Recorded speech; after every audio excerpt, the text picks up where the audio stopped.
वरिष्ठ शिक्षाविद समाजसेवी कलाकार ओडिशार सभापति सत्यव्रत पुहाणक अध्यक्षतार पवित्र ओलाशुणी पीठ में महान सथ अरविंद दासक 199तम ब्रह्मलीन दिवस पालन अवसर में कलाकार ओडिशार 37तम राज्यस्तरीय साधु सन्त कवि कलाकार कण्ठशिल्पी शिक्षाविद सम्मिलनी 2026 प्रस्तुति बैठक अनुष्ठित हो जाइछि।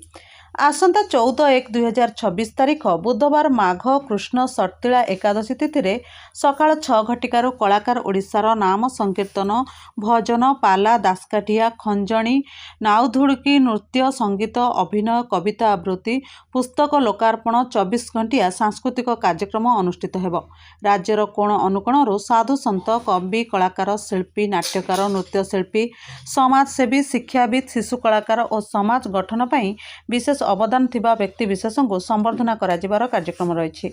यह बैठक में महंत डॉक्टर नामानंद दास महाराज बाबा रमाकांत दास बाबा अजय दास महासचिव एडवोकेट देवराज बेहेरा शिक्षाविद हिमांशु भूषण जेना वर्षियान सांबादिक रवींद्रनाथ महापात्र पंडित भूपेश कुमार सेनापति सांबादिक सुभाषिष महापात्र पंडित सुधीर कुमार सेनापति कलाकार डॉक्टर जितेंद्र कुमार भंज त्रिलोचन महारणा विश्वनाथ शांति प्रभात जेना पवित्र राउत मानस त्रिपाठी अरक्षित नायक सर्वेश्वर बारिक ब्रह्मानंद प्रधान अनंत किशोर महारणा शिवप्रसाद बेहेरा नंदकिशोर बेहेरा कवयत्री लवंगलता राउत कवि मानस चंपती राय समेत बहु मान्यगण्य व्यक्ति जोगदे कार्यक्रम को सफल करने सुचिंतित मतामत रखिथिले।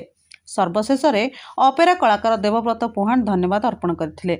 Bureau report the news today.